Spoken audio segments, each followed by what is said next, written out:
clase de hoy lo que tengo previsto es lo siguiente. Fijaros. Por un lado, hemos terminado el tema de Platón. Hemos estado trabajando la filosofía de Platón y los diálogos, ¿no?, que nos pueden preguntar en los exámenes. Filosofía griega clásica, que situamos en los siglos V y IV antes de Cristo. Es nuestro punto de partida, porque este es el contexto en el que situamos a Platón. Y el punto de llegada, miro aquí a ver que lo coja la cámara, sería la filosofía moderna. Situaremos en el siglo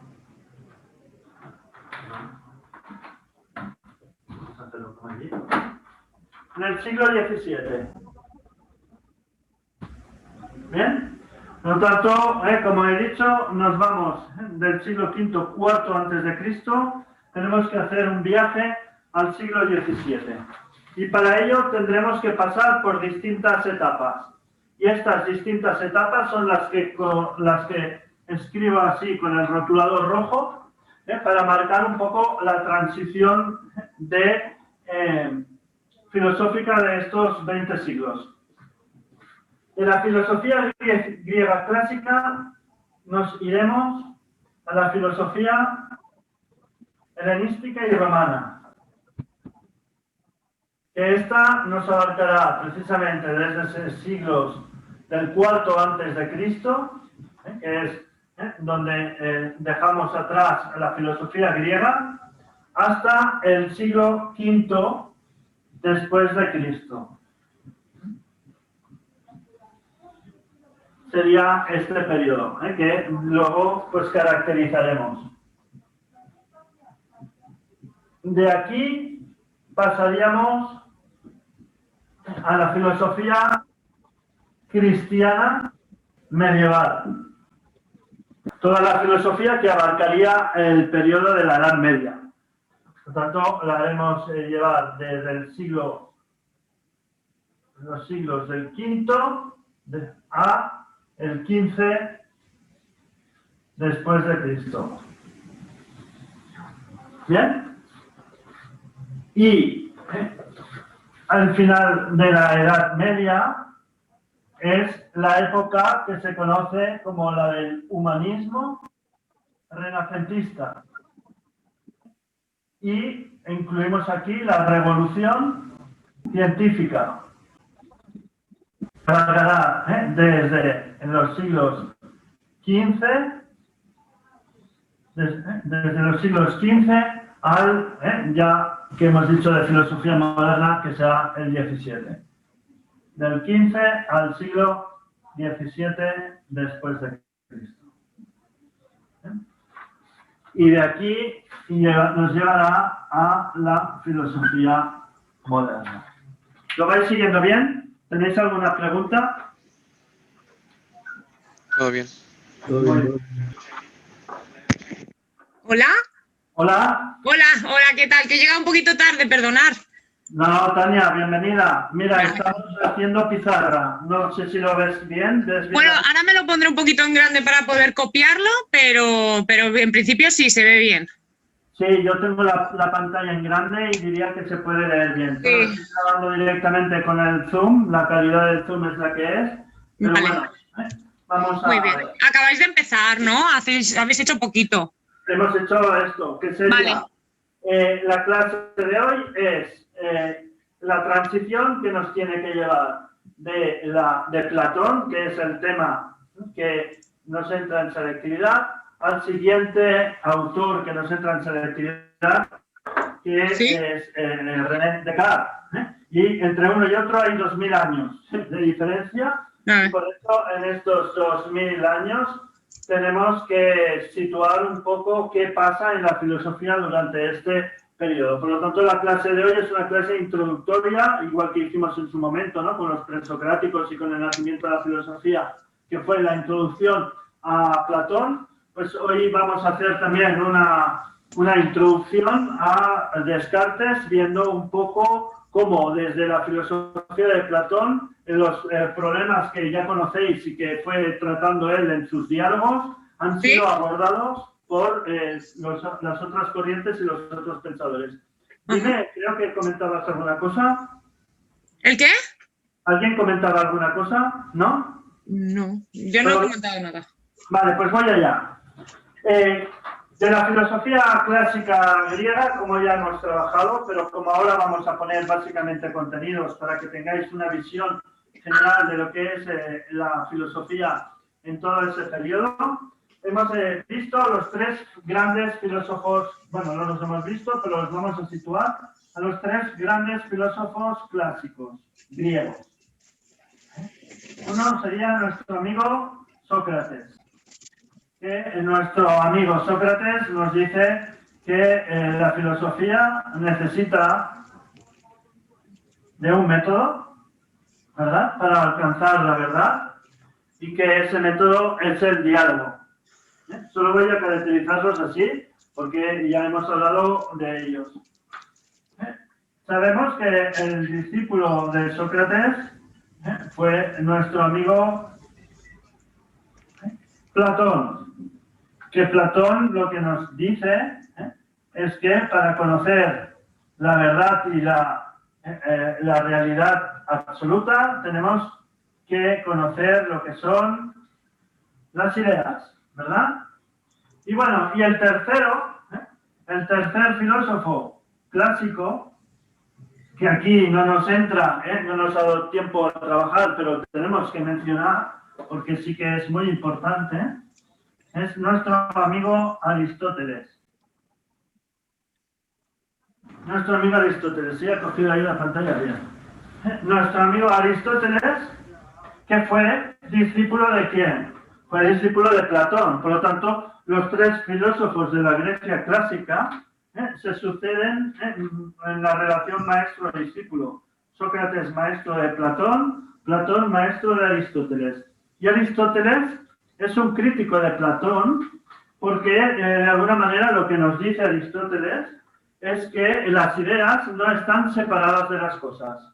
Sabemos que es una máxima de Platón, que las ideas están separadas de las cosas. Pues Aristóteles nos dice que no, que las ideas están insertas dentro de la propia cosa. ¿Qué quiere decir esto? Que para conocer la realidad del mundo, no hay que alejarse del mundo, sino que hay que observarlo y analizarlo. ¿Me habéis seguido? Sí. ¿Sí? Y esas ideas que ya no están separadas de las cosas, sino están dentro de las cosas, son lo que Aristóteles denomina las esencias. ¿Bien? Por lo que así nos diría Platón, que una silla es una silla porque es una copia imperfecta de la idea de silla que está fuera de la propia silla. ¿Me seguís? ¿O repito? ¿Sí puede repetir? Sí. Platón nos diría que una silla es silla porque participa de la idea de silla que está fuera de la propia silla. Vale. ¿Sí o no? Sí. Y que es el constructor de sillas el que conoce la idea de silla y la ha fabricado. ¿Es así o no? Sí. No sorprende esto que he dicho, ¿no? ¿Verdad? No. Vale. Pues, ¿qué nos dice Aristóteles? Aristóteles dirá, una silla es una silla porque tiene la forma de silla. Vale. Por lo que la silla está compuesta de dos cosas. Materia, que es el material con el que está hecho, y de forma, que es la esencia que hace que sea lo que es. ¿Se ha entendido?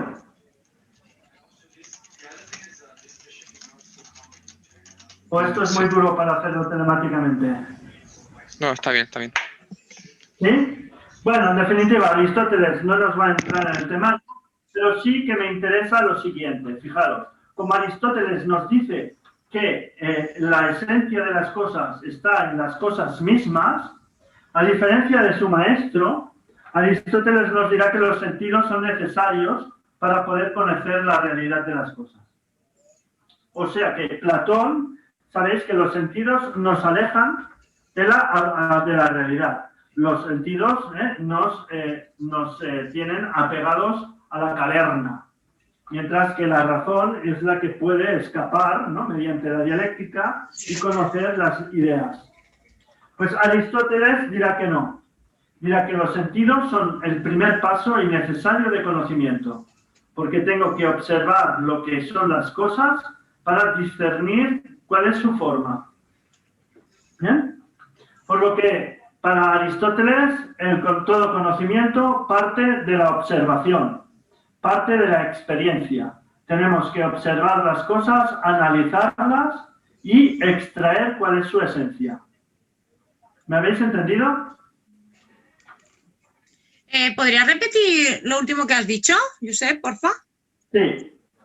Que a diferencia de Platón, Aristóteles defiende que para conocer la verdadera esencia de las cosas tenemos que partir de la observación empírica, observar mediante los sentidos los objetos que nos rodean para poder analizarlos y poder conocer cuál es su esencia.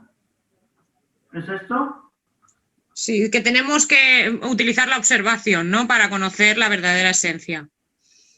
Exacto, que es muy diferente de Platón. ¿Estás de acuerdo o no? Es que se ha justo cortado cuando estabas hablando, se ha distorsionado la voz. Vale, perdón. Pues esto que acabas tú de decir, de que para Aristóteles todo conocimiento parte de la observación, es absolutamente contrario a lo que nos decía Platón, ¿no? Platón nos dice que tenemos que rechazar todo conocimiento empírico, todo conocimiento sensible, para centrarnos en el recuerdo de las ideas, ¿no? Para centrarnos en el conocimiento racional e inteligible de la idea, ¿verdad? Sí. Aristóteles defiende como primera forma de conocimiento el conocimiento empírico. Cuando digo empírico es el conocimiento de la experiencia, aquel que nos permite observar y analizar las cosas que nos rodean. Y analizamos las cosas que nos rodean para extraer cuál es su esencia, para saber cuál es su causa, para saber cuál es lo que hace que esas cosas sean lo que son. ¿De acuerdo? Esto es muy importante porque por este motivo se considera a Aristóteles el padre de todas las ciencias. Porque las ciencias que conocemos hoy son ciencias que parten de la observación. ¿Es cierto o no? Hay que observar los fenómenos, sí, hay que analizar los fenómenos y extraer cuáles son las causas que producen esos fenómenos. Esto mismo que hace la ciencia hoy en día ya es lo que defiende nuestro amigo Aristóteles cuando nos dice que el conocimiento parte de la experiencia. Tenemos que observar los entes, tenemos que observar los objetos para abstraer, para conocer cuál es su esencia, cuál es su propia causa. Sí. Tenemos a Aristóteles como el padre de las ciencias. ¿De acuerdo? Sí. De acuerdo. Bien, pues por eso Aristóteles, como es el padre de las ciencias, lo que empieza es a clasificar todo lo que observa en el mundo, ¿no? Dirá, pues si hay plantas, porque tienen una naturaleza similar, habrá una ciencia que estudia las plantas, y será la botánica. Si hay, ¿qué más hay? Si hay objetos celestes, ¿no? Pues esos objetos celestes van a ser estudiados por otra disciplina que será la que estudia los cuerpos que hay en el cielo, que eso será la cosmología. Que los cuerpos se mueven, que en el mundo hay movimiento, ese movimiento va a ser observado y estudiado por otra disciplina científica, que será la física, ¿no? Que existen seres vivos, que nacen, crecen, se reproducen y mueren, eso será observado también y analizado por otra disciplina, que será la biología. ¿Bien? Y todas esas disciplinas, para Aristóteles, son filosofía. ¿Por qué? Porque intentan determinar cuál es la causa o el origen, muy bien, de todas estas cosas. Por lo tanto, así es como lo quiero relacionar. Aristóteles, en la búsqueda de ese adje, ¿no? De esas ideas, de ese origen de todas las cosas, lo que acaba haciendo es decir, bueno, es que no todas las cosas parece que son iguales, por lo tanto hay que hacer unas clasificaciones. Todas las clasificaciones que existen hoy en día en la ciencia tienen su base en nuestro amigo Aristóteles. Por eso se le considera el padre de las ciencias empíricas. Y esa es la importancia que él tendrá. Como filósofo, luego buscará cuál es el origen de todas las cosas. Pero eso sería su metafísica. Y aquí, como no nos entra, no vamos a entrar. Solo estoy haciendo una aproximación, una caracterización, para que veamos cómo después de Platón, la filosofía griega con Aristóteles abre toda una serie de disciplinas.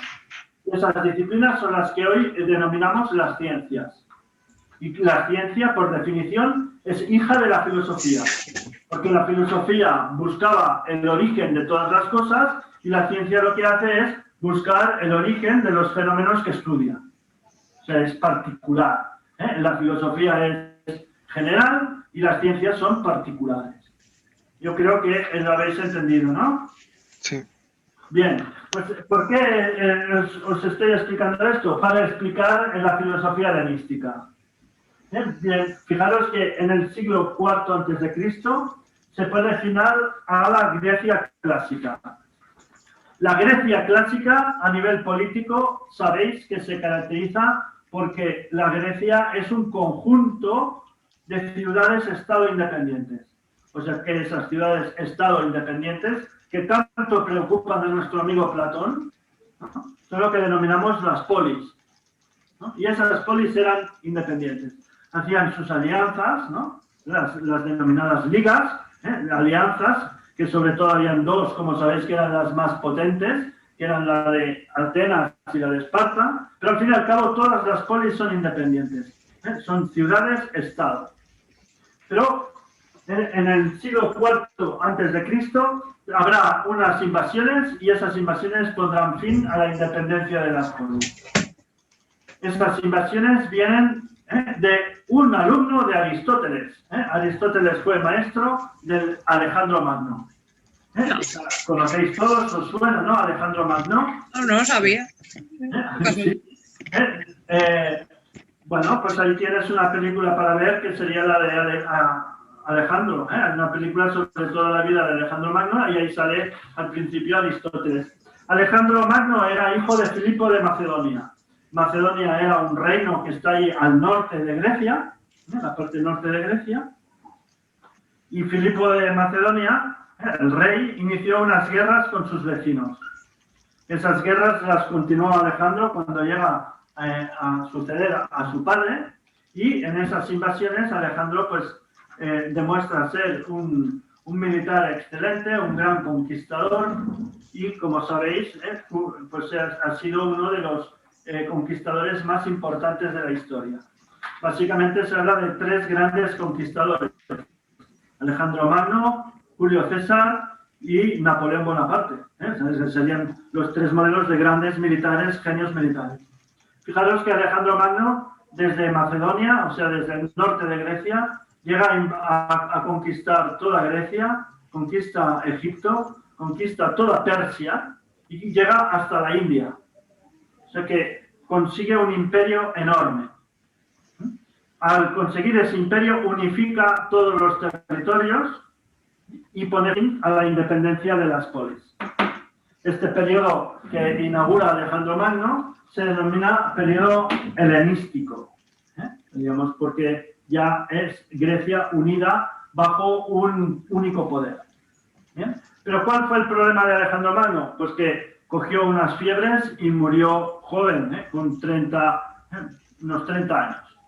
Al morir tan joven, su imperio se divide. y se divide entre lo que serían sus generales, ¿no?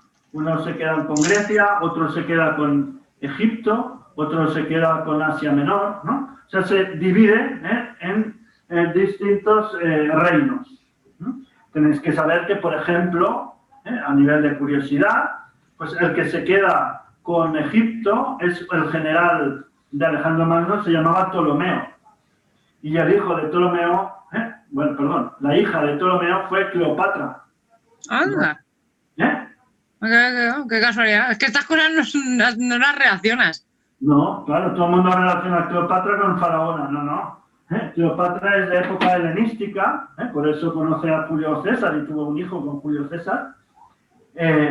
Y Cleopatra es de origen macedonio. Pasa que quedó como reina de Egipto. ¿Por qué? Porque a la muerte de Alejandro Magno, como he dicho, quedó todo dividido. Y ella pues fue heredera de Egipto. Bien, ¿qué importancia? Os he hecho un poco el contexto histórico que sería Alejandro Magno, ¿no? Y luego esa división de su imperio, que sería Mediterráneo Oriental, sería helenístico, y también al mismo tiempo va desarrollándose en la península itálica, ¿no? Pues esa ciudad que llegará a conquistarlo absolutamente todo, que como sabéis es el imperio de Roma. Por lo tanto, la filosofía después de Aristóteles se denomina filosofía helenística, y después de Alejandro Magno y con el auge de Roma, pues hablamos de filosofía romana. Bien, ¿y qué vamos a caracterizar de esta época? Bueno, hemos visto que Aristóteles lo que hace es sentar las bases del desarrollo de lo que podemos denominar las ciencias, y en la época helenística tendremos un gran desarrollo científico. Por ejemplo, es en época helenística que tenemos el desarrollo de la matemática. Toda la matemática que estudiáis ahora es una matemática desarrollada a partir del siglo IV con el gran matemático que fue Euclides.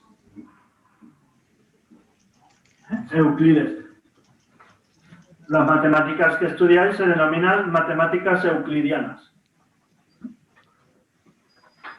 También tenemos el desarrollo de la física. ¿Con quién? Con Arquímedes. El desarrollo de la medicina, el desarrollo de la botánica, o sea, el desarrollo de las ciencias.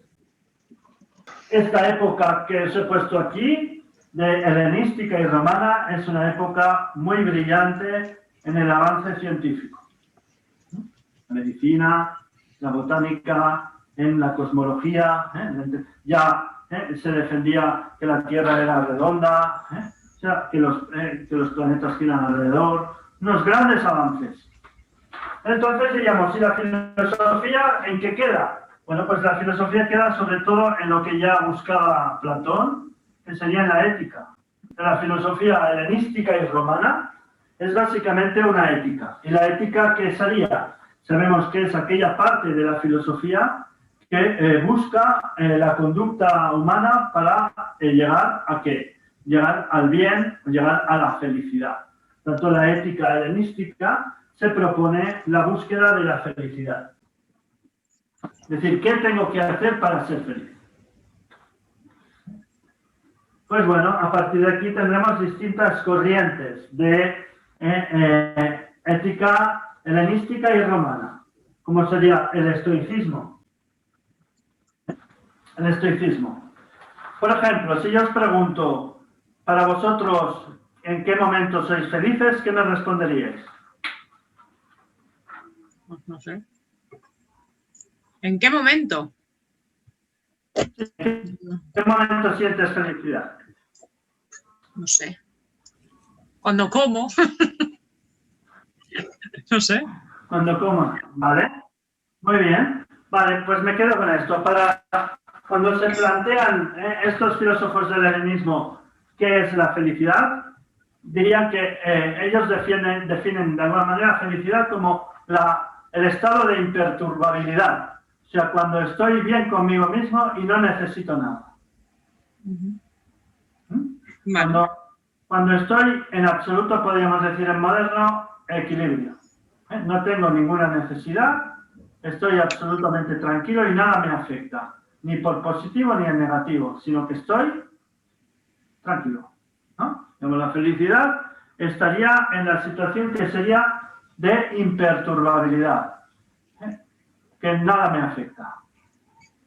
Por lo que los estoicos aprenderán a controlar todas las emociones y a no dejarse afectar, a tener el espíritu tranquilo y mediante la razón, pues estar siempre en un mismo tono. Por eso un estoico no se enfada, un estoico no se asusta, un estoico no siente ningún tipo de emoción que lo perturbe. Pero una pregunta, profe, ¿no siente ningún tipo de emoción o las gestionan? Las gestiona. Vale. Sí, sí, está bien. Claro que lo siente porque es innegable que somos humanos, pero las gestiono mediante una preparación mental. Vale. Un estoico, el estoicismo hoy en día se utiliza en corrientes de la psicología, ¿no? ¿Por qué? Porque, digamos, está muy de moda el Epicteto. Epicteto está de moda, ¿por qué? Porque Epicteto nos está diciendo que no nos afecta lo que vivimos, sino nos afecta cómo lo interpretamos, ¿no? Que si hay alguna cosa que se me aparece y yo digo, ahora me va a pasar esto, ahora me va a pasar aquello, lo que realmente me perturba no es la cosa, sino lo que yo pienso que me va a hacer. La interpretación de la realidad, sí. Exactamente, ¿no? Por lo tanto, el estoicismo sería eso de utilizar la razón para no interpretar nada que pueda afectarme negativamente. Al fin y al cabo, lo que buscan es la... Control de emociones sería ¿Perdón? el estoicismo. El control de emociones sería el estoicismo. Sí. Bueno, yo he puesto que es una situación de imperturbabilidad, que nada te perturba y nada te molesta y alcanzas y puedes llegar a alcanzar un estado de felicidad plena. Sí, está en la línea. Porque para llegar a esto tienes que prepararte. Claro. ¿Sí o no? Y te preparas así, con un control de las emociones. Vale. Nosotros decimos, en el lenguaje común decimos, esta persona es muy estoica. ¿Qué sería una persona estoica? Una persona muy inexpresiva, ¿sabes? Muy neutral, podríamos decirle. Sí, sí, que no se deja afectar, que no le afecta nada. Más seca, sí. Sí, sí. Vale. Bueno, si habéis visto Star Trek. No. ¿No? Ya, con Star Wars ya tengo. Ponéis en el Google comandante Spock. Ah, bueno, el señor Spock, es verdad. Bueno, pero yo lo sé por Big Bang, ¿eh? Que el señor Spock es muy neutro. Spock es totalmente estoico, porque todo lo racionaliza y entonces no se deja alterar por nada, ¿no? Y no siente ninguna emoción. Es un planeta que son todos estoicos y no tienen ni que luchar por ello, porque ya vienen sin emociones, ¿no? Los humanos tenemos emociones, por eso tenemos que controlar. Eso sería el estoicismo. Y tenemos como representantes en el helenismo a Zenón y en Roma a Séneca. Zenón, Séneca. Y luego también, pues he puesto el que está de moda ahora, que sería Epicteto. Luego tenemos el epicureísmo. ¿Qué? Epicureísmo. Epicteto. Sí. Y luego otra corriente, porque eso es el estoicismo y epicureísmo. Pero esto de Zenón, Séneca y Epicteto, ¿qué son? ¿Corrientes del estoicismo? Sí, son filósofos estoicos. Ah, vale. Vale. Para que tengáis algún representante. Vale. Epicureísmo sería Epicuro, por eso viene de su nombre, Epicuro. ¿Bien? Y epicureísmo sería como el contrario. El placer es el camino para la felicidad. La ausencia del dolor, ¿no? ¿Perdón? Búsqueda del placer y ausencia del dolor, ¿no? Exactamente. La ausencia de dolor se consigue mediante el placer. Pero no tiene por qué ser, está mal interpretado cuando se dice que solo es un placer material o carnal, sino un placer intelectual también sirve, ¿sabes? El placer en el sentido de hacer lo que te apasiona. Claro, si tú dices que hacer lo que te apasiona te hace feliz, eres más epicúreo que estoico. Si tú dices, yo soy feliz cuando nada me afecta, soy más estoico que epicúreo. ¿Y puedes juntar las dos? Por ejemplo, tratar de tener un equilibrio sobre tus emociones y hacer cosas para que te hagan sentir satisfecho, ¿no? Claro, si tú buscas cosas para estar satisfecho, ya vas un poco en contra de los estoicos. Porque esas cosas que buscas son cosas que a ti te satisfacen a nivel emocional. Los estoicos lo que buscan es que nada te afecte, ni positiva ni negativamente. Vale. O sea, el estoico sería la persona que diríamos que es absolutamente racional. Y un epicurio es una persona mucho más, es algo más vital, ¿no? Más vital. Bueno, ni siente ni padece. Exacto. Sí. Y hay otra corriente que son los escépticos. Y aquí ponemos a Zenón. Ay, a Zenón no, a Pirrón, perdón. Vale, ya no se ve. No se ve, ¿no? No, es que ahora sería bajar un poco la cámara o algo. No lo voy a tocar porque ya me ha costado. Lo pongo al lado, ¿vale? Aquí no Vale, sí. Al lado se ve, sí. Aparte que no me queda pizarra ya casi, ¿eh? La he pizado al máximo. ¿Qué pone ahí? ¿Pirrón? Pirrón, sí. Como turrón, pero vale. Pirrón, que sería el representante de los escépticos, que serían aquellos que buscan la felicidad mediante la negación de todo. Claro, si tú... Bueno, pues tenemos, ¿me escucháis, no? Sí. A los escépticos, ya nos lo dice la palabra, son los que buscan la felicidad mediante la negación de todo. ¿No? Digamos, lo niego todo pierde sentido, nada es importante, por lo tanto no tengo ningún apego a nada, eso me lleva a la felicidad. Pero sería un poco ignorancia, ¿no? Porque si ya relacionas que todo es negado, o sea, si todo lo niegas... Sería como decir, no tengo que luchar por nada, no tengo que preocuparme por nada, porque nada tiene sentido. Te parecería un poco a los estoicos, ¿no? No, los estoicos sí que no lo niegan la cosa, al contrario, dicen el conocimiento es el que me va a dar la tranquilidad. Sería como un poco pensamiento sofista, ¿no? Que todo, no, nada, ¿sí, no? Sí, sí. O sea, un escéptico sería como un eremita, uno que se va, imagínate que aquel que se va a la cueva, ¿no? Y renuncia al mundo y renuncia a las posesiones y se va a vivir a una cueva. ¿No?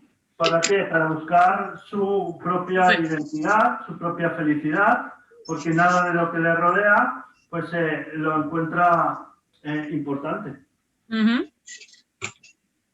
En cambio, un epicurio es aquel que pues, establece un proyecto de vida, ¿no? Lo hablo un poco más en moderno, diciendo hay motivaciones, tengo que buscar aquello que a mí me gusta y lo que me hace feliz es aquello que me place. Claro.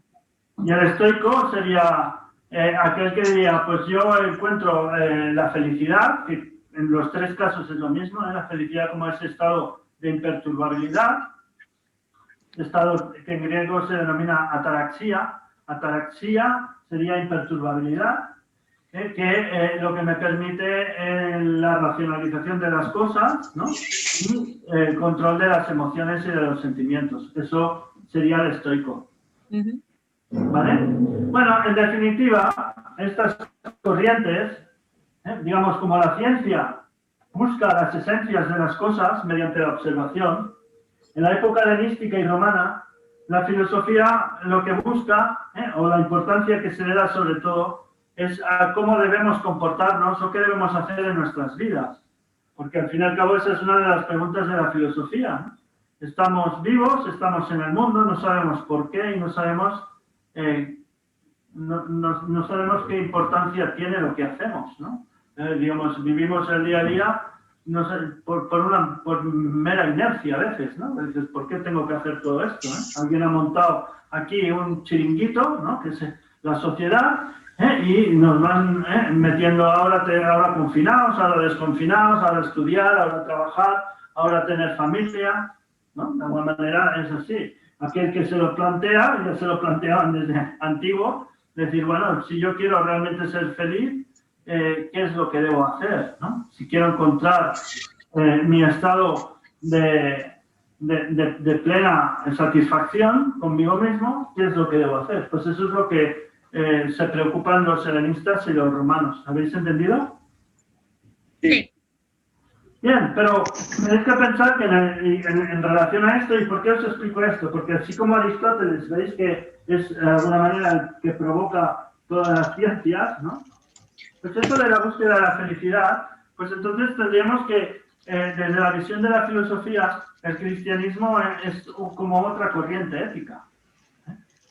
Y más allá de la religión y de la creencia que pueda tener cada uno, que eso es muy privado, desde la perspectiva que estamos viendo de la filosofía, el cristianismo es una ética, ¿no? ¿Por qué? Porque Jesús te está diciendo qué tienes que hacer para ser feliz, ¿no? Tienes que cumplir unos mandamientos, tienes que cumplir con una serie de normas que el Padre Todopoderoso te transmite de forma gratis, ¿no? Por eso se denomina la gracia divina. La gracia es que te ha dado la vida, es la verdadera esencia del ser humano, ¿no? Digamos, si yo soy cristiano, la pregunta de la filosofía es ¿cuál es mi propia naturaleza? Pues mi propia naturaleza está en Dios, porque Dios me ha creado a mí, ¿no? Por lo tanto, la pregunta del Arjé es Dios, ¿no? Y además que me ha creado, no es simplemente me ha creado y se ha ido, sino que volvió, se hizo hombre y me perdonó los pecados. Y a partir de perdonarme los pecados, pecado original, que es la cruz y el sacrificio, a partir de aquí dice, seguidme y encontraréis la felicidad. Pero ¿cuál es la diferencia del cristianismo? Que esa felicidad no la encontrarás en este mundo. No. La encontrarás cuando vayas al cielo, ¿no? Digamos, como la recompensa a tus actos. Pero no deja de ser una corriente ética, ¿verdad?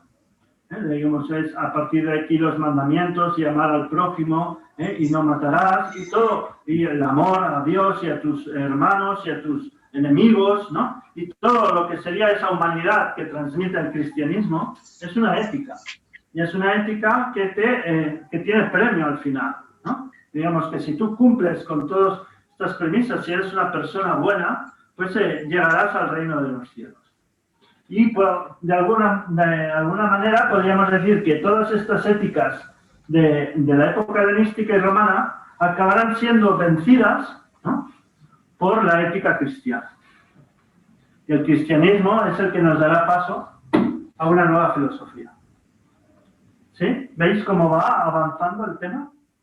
Sí. Pero bueno, reculas un poco, ¿no? Porque es como volver al mito. Al volver a creer en alguien más allá de todo este mundo, ¿no? Para alcanzar tu felicidad. Es que reculas un poco, porque ya te quitas la idea de lo que te quiso imponer Platón. ¿Sabes? Es perfecto lo que acabas de decir, porque eso demuestra una buena comprensión de la filosofía.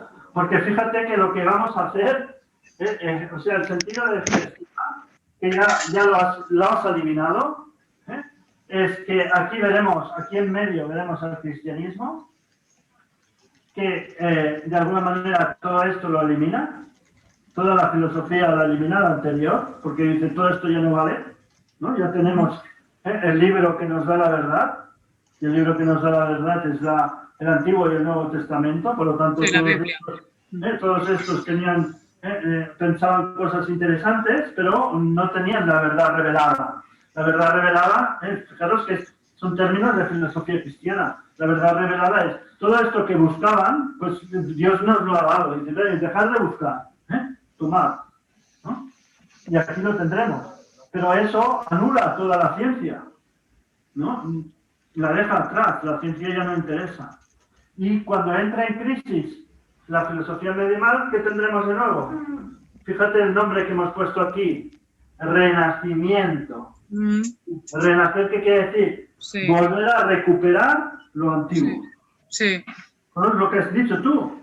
Y en ese volver a recuperar lo antiguo tendremos la recuperación de los filósofos clásicos, la recuperación de las ciencias y la recuperación de la filosofía. Pero esa filosofía ya no será una ética, sino será lo que nos propone Descartes. Que se ha entendido bien, ¿eh? Lo habéis captado bien. Pero bueno, yo sigo avanzando, si os parece, en el esquema.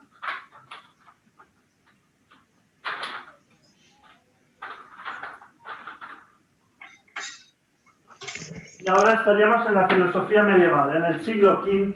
El siglo V es el siglo en el que ya, digamos, el cristianismo se consolida en toda Europa.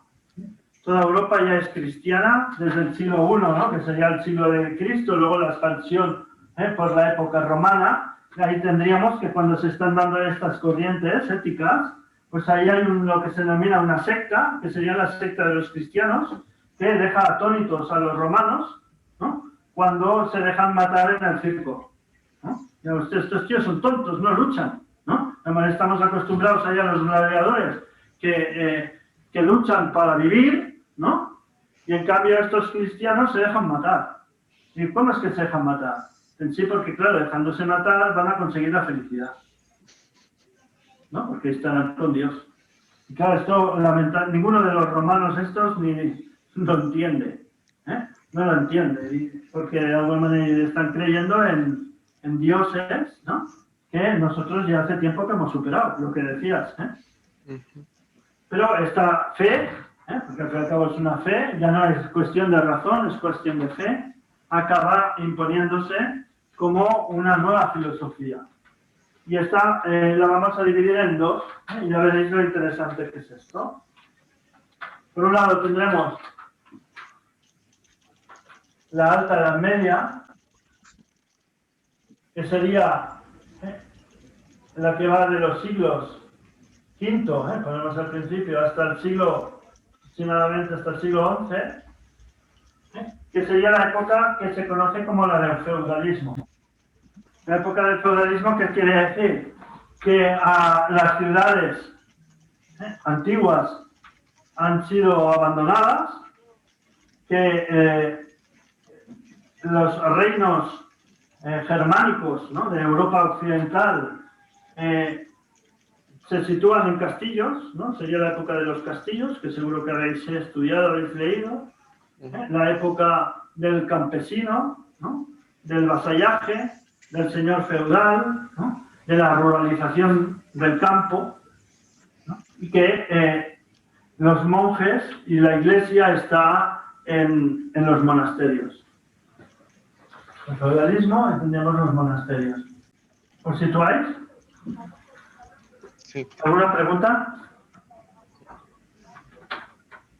No, de momento no. Vale. Pues en esos monasterios se va a desarrollar una filosofía que sería el platonismo medieval. Y que está representado por San Agustín. Por tanto, el máximo exponente de la filosofía cristiana de esta época, que denominamos la Alta Edad Media, es San Agustín. Entonces, San Agustín recupera el pensamiento de Platón, pero ahora dándole una connotación cristiana. ¿Qué quiere decir esto? San Agustín, los tenéis que imaginar que está en un monasterio, está en una celda, en un cubículo de ahí del monasterio, donde prácticamente no hay ningún bien material, o sea, es todo es muy sobrio, no hay riquezas, no hay ostentación, tienen lo justo para poder vivir, ¿no? Trabajan en el campo, oran, rezan, ¿no? Llevan a cabo sus lecturas de las Sagradas Escrituras, sus estudios sobre la filosofía clásica. Ahí tenemos a San Agustín, que encuentra que estar recluido en un monasterio y estar encerrado en una celda lo aísla del mundo, lo aísla de todo lo que es lo material y le permite purificarse y ascender hacia Dios. O sea que utiliza la metáfora, San Agustín, de rechazar todo lo corpóreo y todo lo material para ascender a Dios. Por eso tenemos que los agustinianos defienden lo que sería la ascesis, la ascensión, la purificación, el llegar a Dios mediante el rechazo de los sentidos y el rechazo de todo lo material. Encuentra Agustín en las obras de Platón pues un buen referente. ¿Se ha entendido esto? Sí. Bien. Pero la Edad Media va avanzando y si la época del siglo V al XI es una época, ¿no? Digamos, la de los castillos, la de las cruzadas, digamos, la época más dura en la Europa occidental, donde vemos que hay mucha sobriedad y hay hay como un retraso, ¿no? Respecto a épocas anteriores, hay un empobrecimiento cultural y demás, sobre todo porque el Imperio Romano es derrotado, ¿no? Por esos pueblos denominados bárbaros del norte. Eso es lo que explica la Edad Media, los germanos, ¿no? Del norte de Europa. También Europa se va recuperando. Y en esa recuperación, a partir del siglo XI, tenemos el desarrollo de nuevo del comercio marítimo en el Mediterráneo. Tenemos la aparición de las ciudades góticas, ¿no? Donde ya se abandonan los castillos y la ciudad empieza a tener importancia, aparecen los talleres artesanos, tenemos los gremios, tenemos los comerciantes que establecen rutas con Asia para traer productos exóticos, ¿no? Digamos, hay un crecimiento económico que es la época que se denomina del gótico, así como todo el arte, digamos, de la alta Edad Media de esta época se denomina románico. ¿Por qué es románico? Porque lo copian de los romanos. A partir del siglo XI empezará a aparecer el arte gótico. El arte gótico está inspirado en el platonismo medieval, pues se trata de que las catedrales, ¿a dónde apuntan siempre? Hacia arriba. En esa ascesis, en esa subida platónica, ¿no? Hacia el bien y hacia Dios, ¿no? Y así como las catedrales y las iglesias románicas son muy cerradas y son muy oscuras, ¿no? Más que nada porque sus elementos arquitectónicos son más limitados. En el arte gótico ya se abren los rosetones, se abren vidrieras para que entre la luz, ¿no? Entre la luz, que representa la luz del sol, la luz del bien de la caverna, ¿no? Exacto, es así como lo tenéis que hacer estos paralelismos, y entra dentro de la iglesia reflejando ese bien platónico que ahora es la luz de Dios. Dios ya no es la idea de bien, ya es una persona, en principio. No, una persona, no puedes decir que Dios es una persona. Bueno, siempre han representado como una persona, o al menos, ¿no? Bueno, no sé, yo es que no estoy muy puesta a la religión, pero... Una persona no, Dios es todopoderoso, una persona es un humano, ¿no? Cuando dices personas... Ya, bueno, no personas, sí, no sé, sería... Es que tampoco es algo, ¿no? Es que yo no sé. Exacto. No es algo y es todo, es el misterio. Sí. Bueno, es toda la filosofía cristiana intenta dar respuestas a estas preguntas. Sí. Pero bueno, está bien que lo plantees porque es un poco esto. Entonces, la siguiente etapa sería la que denominamos la Baja Edad Media, la que decimos que hay un desarrollo de las ciudades, ¿no? Góticas, ¿no? Por ejemplo, Barcelona sería un ejemplo, ¿no? Con su puerto, con su comercio, con su catedral, la Catedral del Mar, ¿no? Que es ahora tan famosa, etcétera. Y aquí tenemos que también, y eso es importante, como ya los burgueses empiezan como clase social a destacar, que fijaros que cuando hablamos de la Alta Edad Media hablamos de nobles y siervos, ¿no? O sea, los de arriba y los de abajo.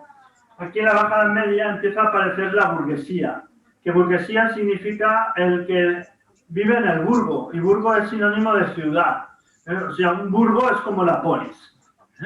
Un burgo es un núcleo urbano donde hay un mercado, donde hay actividad comercial, donde hay actividad productiva, etcétera.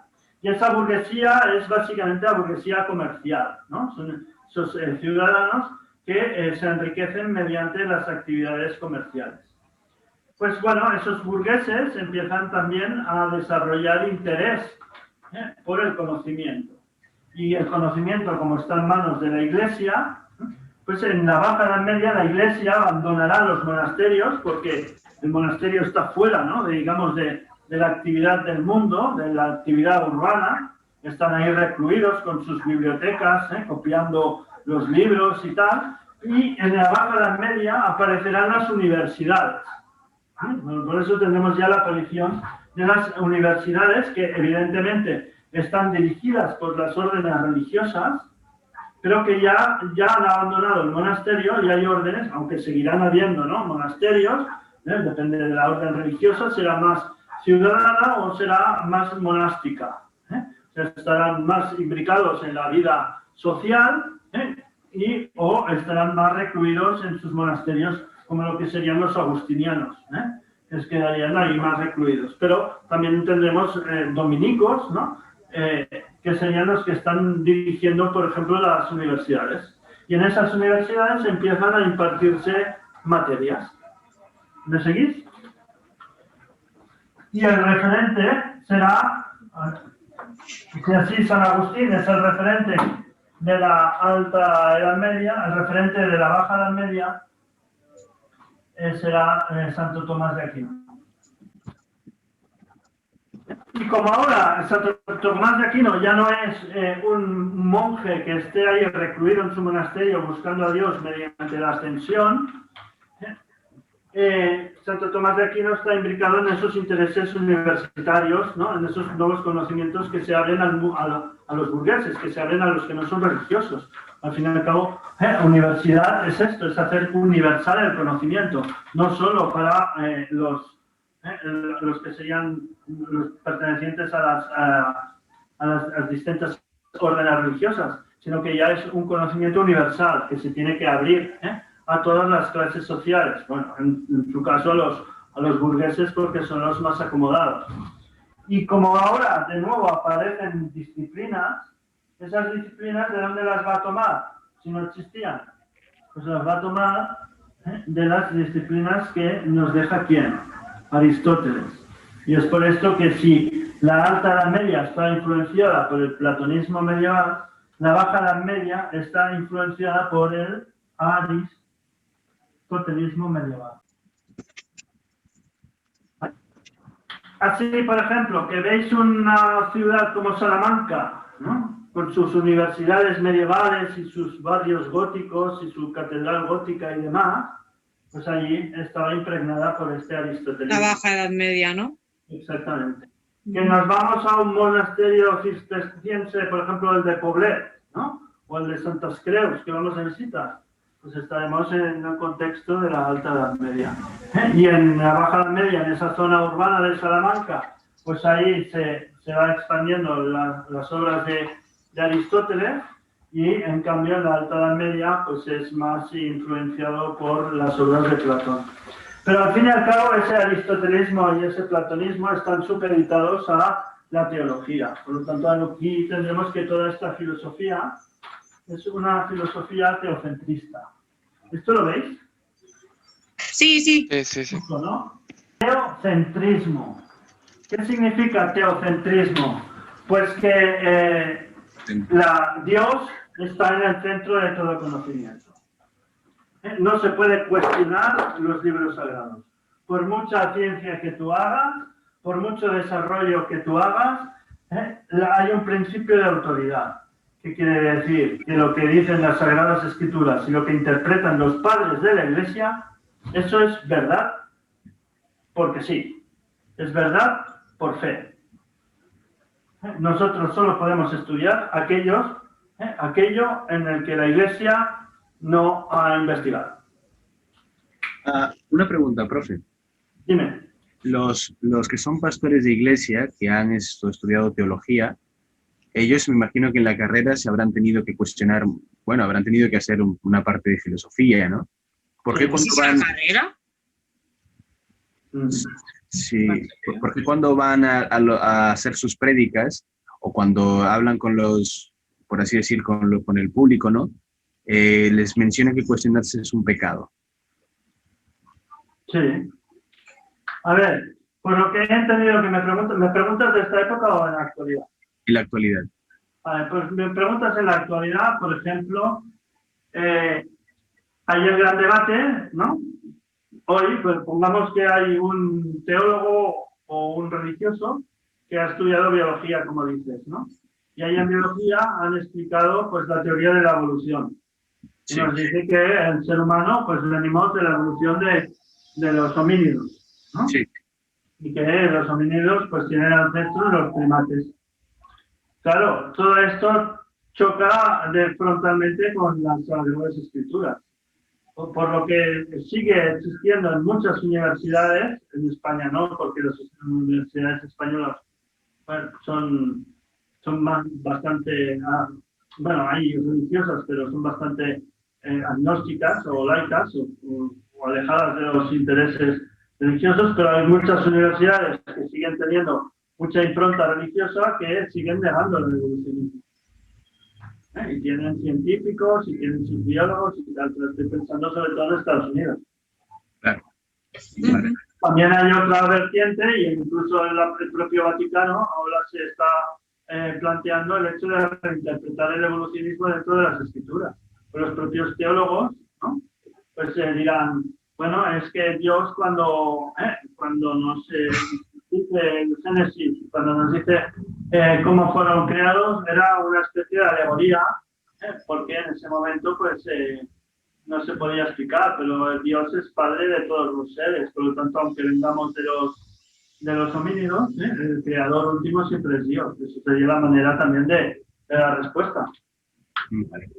¿Sí o no? Sí, sí. Vale, perfecto. Vale. ¿Qué más? ¿Más dudas? No. Bueno, pues esto, el teocentrismo, ¿se ha entendido lo que significa? Sí. Sí, que Dios está en el centro de todo, ¿no? Es el centro. Exacto. Propio Tomás de Aquino dice, hay verdades que son misterios. ¿Qué quiere decir misterio? Dices, ¿te lo crees o no te lo crees? Pero no intentes entenderlo. ¿Por qué? Porque no se puede entender. Porque Dios es tan omnipotente y tan infinito que es imposible que nosotros, que somos insignificantes y somos muy finitos, podamos abarcar su conocimiento. Por lo tanto, es un misterio. Y como no lo podemos comprender racionalmente, solo podemos creer y tener fe. Esa sería la máxima. Pero al mismo tiempo, a Tomás de Aquino dice, pero hay otro tipo de verdades que no son tan elevadas y no son tan absolutas, que son más mundanas, ¿no? Son más concretas, que sí que podemos conocer. Con nuestra mente limitada, pues sí que podemos alcanzar, que sería un poco la naturaleza que nos rodea. Entonces, por eso en las universidades habrá distintas disciplinas, pero hay una disciplina que está por encima de todas, que es la teología, ¿no? Y si hay alguna contradicción entre un principio teológico y algún tipo de investigación científico más mundano, pues evidentemente el error está en el científico, porque lo teológico siempre será verdadero. ¿Eso qué hace? Pues que la ciencia no puede avanzar, ¿no? Claro. ¿Se ha entendido un poco por dónde voy? Sí. Muy bien. Pero al mismo tiempo se puede... Claro, fijaros que estamos haciendo aquí muy rápido todo esto, pero ya me interesa solo que tengáis estas directrices. Pero al mismo tiempo podemos ver lo que tú acabas de plantear, que es decir, bueno, entre esas universidades que hay burgueses, que hay gente inteligente, que hay gente interesada en el conocimiento, pueden ser creyentes, ¿no? Porque de hecho todos son creyentes, ¿no? Porque de un modo la cultura que se pone en esa época es una educación absolutamente religiosa y todos son religiosos, pero también habrá aquellos que dicen, bueno, a mí hay cosas que no me acaban de convencer, ¿no? Están ahí en las aulas y dicen, a mí esas cosas no me acaban de convencer. Me he formado en estas universidades medievales, ¿no? En estas universidades aristotélicas, pero hay cosas que creo que pueden interpretarse de otro modo. Pues bueno, aquí ya se ve lo que es el Renacimiento, ¿no? Que sería ese movimiento intelectual surgió en la Baja Edad Media, que empieza a cuestionarse todos esos principios de autoridad, ¿no? Y ese dogmatismo teocéntrico que se impone en la Edad Media, es decir, todo conocimiento tiene un control, ¿no? Que va de arriba abajo, que sería el de las Sagradas Escrituras. Entonces es como cambiar, es decir, bueno, pues yo sin querer sin querer atentar contra la religión, pues tengo otro tipo de intereses, y esos intereses son ver con el conocimiento humano a ver hasta dónde puedo llegar, ¿no? Tomás de Aquino me dice que no puedo ir a conocer ciertas cosas, que tengo que creérmelas por fe, pero bueno, yo me planteo el hecho de decir, bueno, igual tienes razón, pero quiero verlo por mi propio interés, o sea, ver hasta dónde puede llegar el conocimiento humano por el propio uso racional de la mente. Eso será un poco recuperar que la filosofía griega, y eso es lo que hacen aquellos que denominan como humanistas y renacentistas, que por un lado será el humanismo, que será poner ya no a Dios en el centro del conocimiento, sino poner a quién, al propio hombre, ¿no? Por eso, frente al teocentrismo, hablaremos de un antropocentrismo o centrismo. ¿Ya entendido esto? ¿Tenéis alguna pregunta? No. Y tenemos, por ejemplo, aquí a personajes como Erasmo de Rotterdam. Tenemos al propio, os lo quiero poner también a Leonardo da Vinci. Y os he puesto también, por ejemplo, a Giordano Bruno. Bueno, por ejemplo, Erasmo de Rotterdam, pues será el que buscará con ese humanismo, diga, hasta dónde puede llegar el conocimiento humano, ¿no? Es decir, bueno, vamos a buscar cuál es nuestro potencial como seres humanos, cuál es nuestro límite. Y eso es lo que marca la esencia de lo que denominamos el humanismo. Leonardo da Vinci lo he puesto aquí porque es el gran referente del renacimiento humanista, es decir, interesado por todas las artes, por todos los conocimientos, inventor, ¿no? O sea, una persona que despliega todo su potencial intelectual, ¿no? Para crear y transformar el mundo, cosa que, digamos, en la Edad Media eso está vetado. Y Giordano Bruno os lo he puesto porque Giordano Bruno es un filósofo renacentista que llega a afirmar cosas tan brutales en su época como que el universo es infinito y hay vida en otros planetas. Por eso acabó en la hoguera. Porque en principio todos aquellos que atentan contra ese teocentrismo pues son acusados de herejía, son acusados de defender a ideas contrarias a Dios, o sea, defender al demonio y a las fuerzas del mal.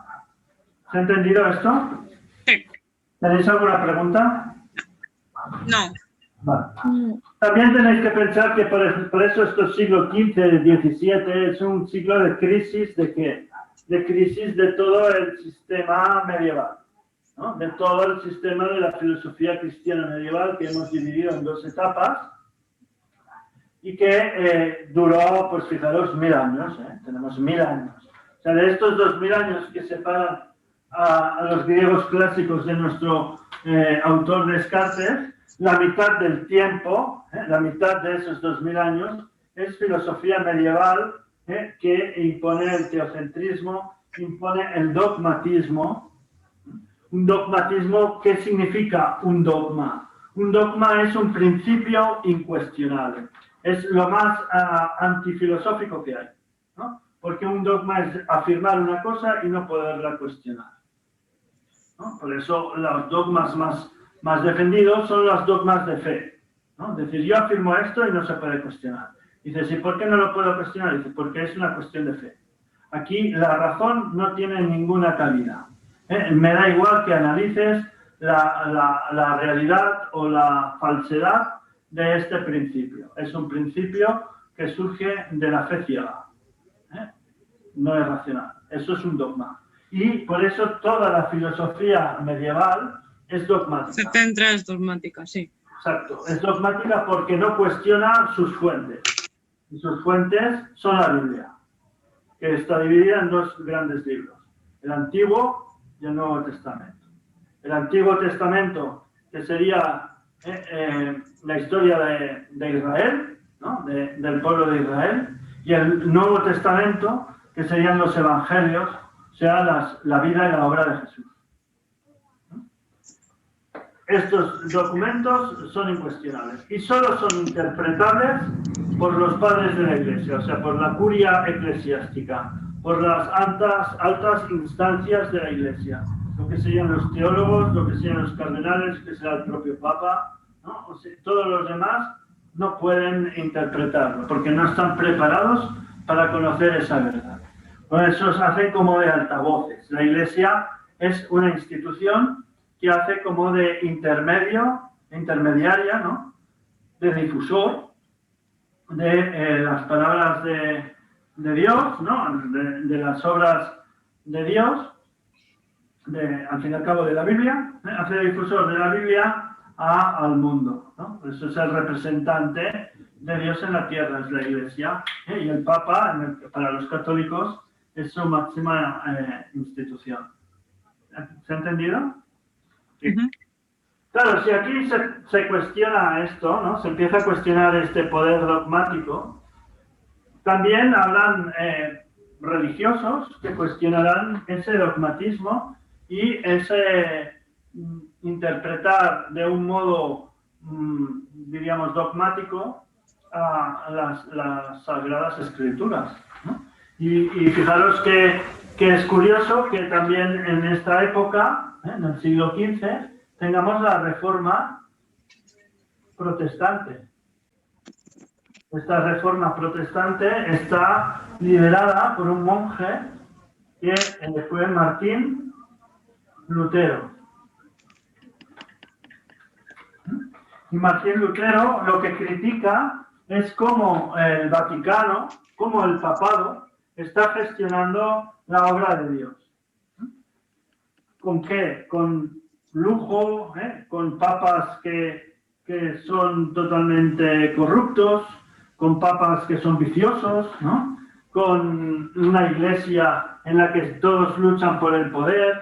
O sea que los protestantes ven que la iglesia no está representando realmente la obra de Jesús, ¿no?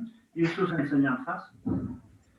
Y Lutero, que era alemán, sobre todo hay un elemento también, digamos, filosófico que utiliza, que es el hecho de, fijaros, sabéis, en la Edad Media, en la Edad Media, la Europa occidental, o sea, la que sigue al Papa de Roma, pues leía la Biblia traducida al latín.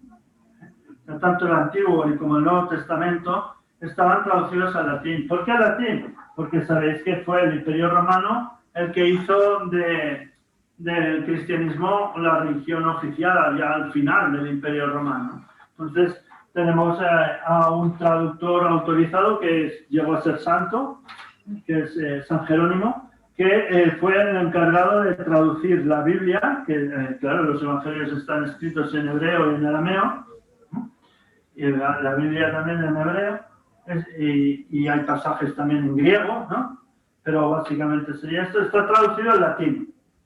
Y esa obra, al ser traducida por un santo, nadie más la puede traducir, porque es la palabra de Dios. ¿Sí? ¿Habéis entendido? Sí. Y que alguien intente traducir la palabra de Dios es una herejía. Eso es como se entendía aquí en la Edad Media. Por lo que cuando un cura iba a dar misa y abría la Biblia y la leía a los fieles que ahí había en la iglesia congregados, pues la leía en latín.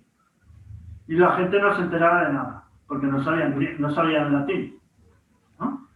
Entonces, ¿qué hacía el cura? ¿Puedes repetir, porfa? Vale, voy a repetir. No, pero lo último que has preguntado que no te he escuchado. Si nos vamos aquí a la Edad Media, hemos dicho que el cura da a hacer la misa en latín, lee los evangelios en latín. Sí. Y lo hace aquí en Barcelona, y aquí la gente de Barcelona, pues la gente de Barcelona del siglo XV, ¿no? Del siglo XIV, pues nadie sabe latín, Sí. ¿no? Sí, claro. No entienden nada, porque está leyendo en latín y no entiende nada. Entonces, ¿qué hace el cura si la gente no entiende nada? ¿Qué hace? Claro, si está leyendo el Evangelio en latín y la gente no entiende. Pero, pues no sé. No sé. Lo traduce. Explicarlo, traducirlo. ¿no? Exacto, traducirlo literalmente no puede, Pero que puede explicarlo. claro, traducirlo no, porque has dicho que traducir no puedes traducir la palabra del Señor. Literal no, pero puede explicar, ¿no? Vale. En este pasaje, San Lucas nos está explicando qué tal y esto y lo otro. Vale, vale. Sí. Pues esto es lo que tampoco le gusta a Lutero. ¿Por qué? Porque dice, entre la fuente, que es la palabra de Dios, ¿no? Los textos sagrados, y el feligrés, ahí hay una persona que lo interpreta como le da la gana. ¿No? Claro.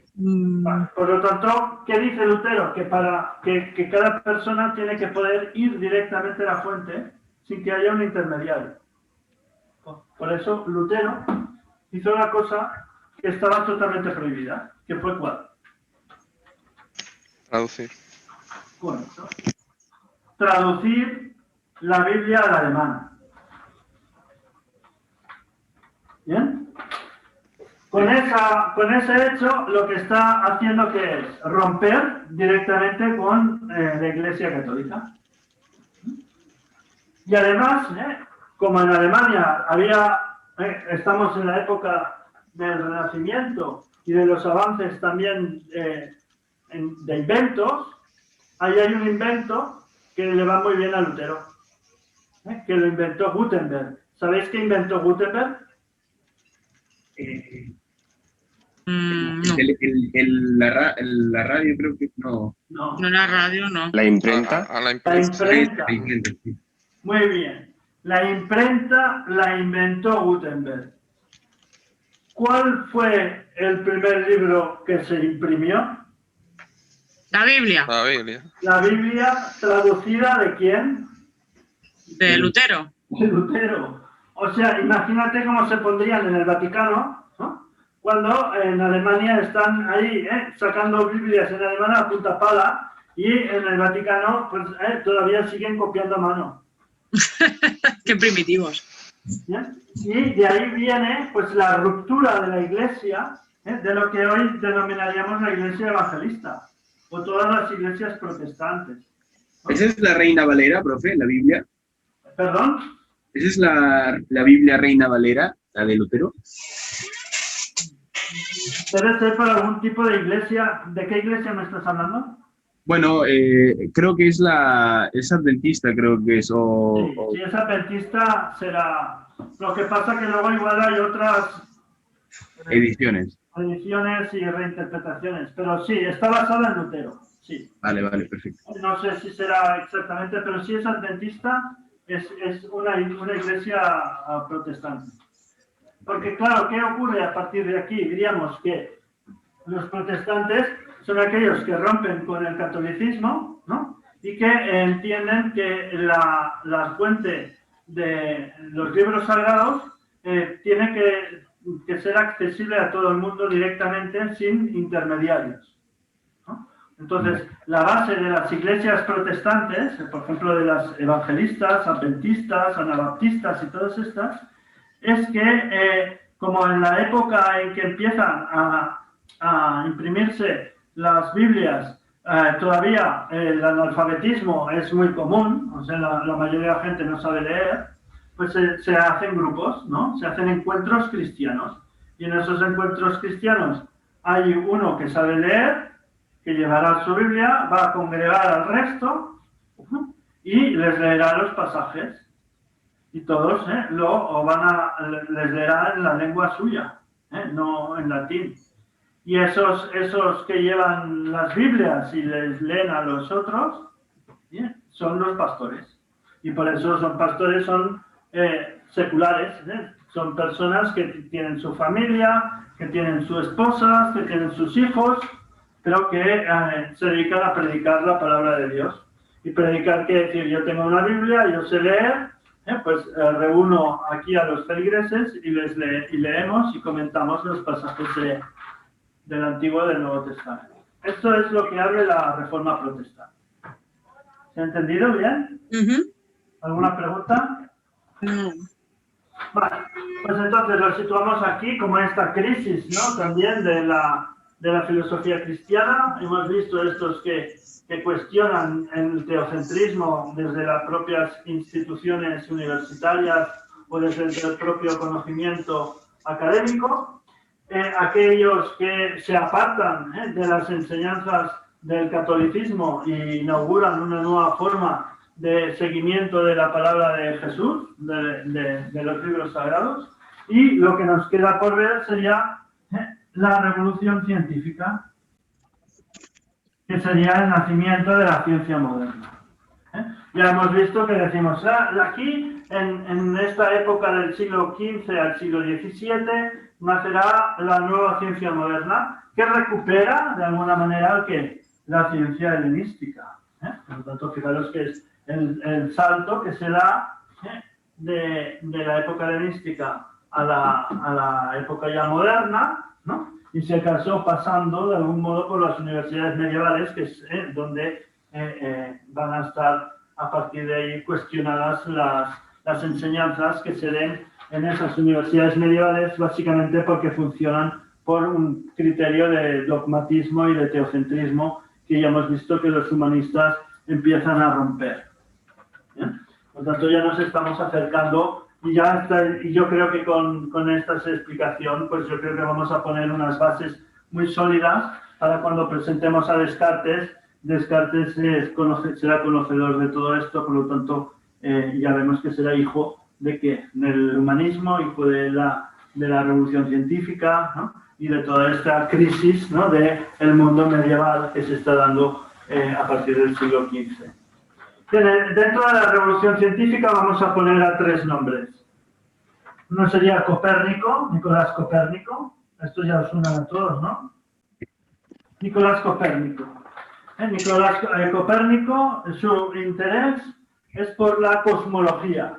La cosmología, ¿qué sería? Sería aquella disciplina, aquella materia que trata sobre el movimiento de los astros. ¿Cuál es el sistema en el que nos hallamos a nivel de universo, del cosmos?